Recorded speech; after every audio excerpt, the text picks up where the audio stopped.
Can we not be okay that maybe it doesn't wrap up the way we think it's good, because we know at the end, the greater good of what God is doing in his story is worth it?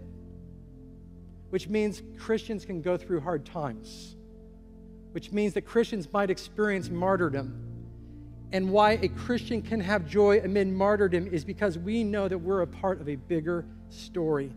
That is exciting news. In this, it's that God uses the rebellious and the religious to reveal God's glory.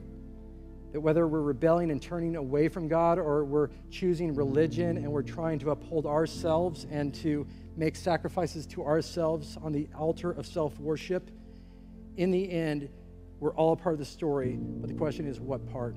We find this in Romans 9. It's not that bad of a story. For he says to Moses, I will have mercy on whom I have mercy, and I will have compassion on whom I have compassion. So then it depends not on human will or exertion, but on God who has mercy. For the scripture says to Pharaoh, for this very purpose I've raised you up, that I might show my power in you, and that my name might be proclaimed in all the earth. So then he who has mercy on whomever he wills, and he hardens whomever he wills. Family, Pharaoh was not a follower of Jesus. He was not a God-fearer. Jesus wasn't here yet. But God used Pharaoh to basically to uphold his glory. And so here in Romans 9, like the Jews are listening because they think like, no, I'm with like Moses. And like, no, he's like this juxtapose of like Pharaoh. No, you guys in many ways have this heart of Pharaoh.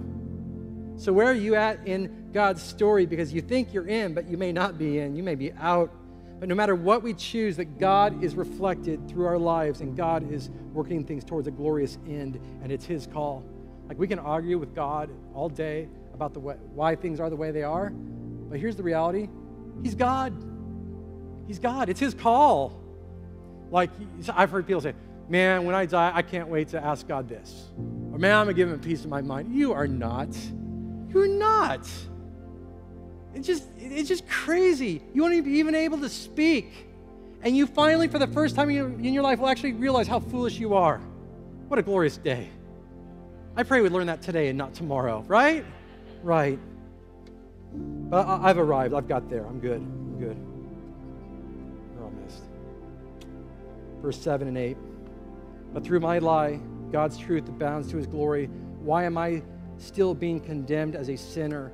Why do evil that good may come, as some people slanderously charge us with saying their condemnation is just? You see, Paul continues and he develops this argument of the previous argument.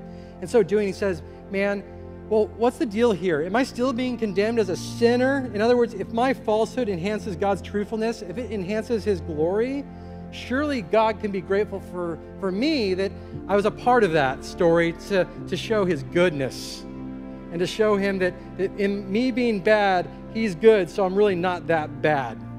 No. You see, God's justice reveals my evil heart that is opposed to his goodness. Like it's not like my evil shines light on God's goodness. It's that God's goodness shines light on my evil heart that is opposed to his goodness.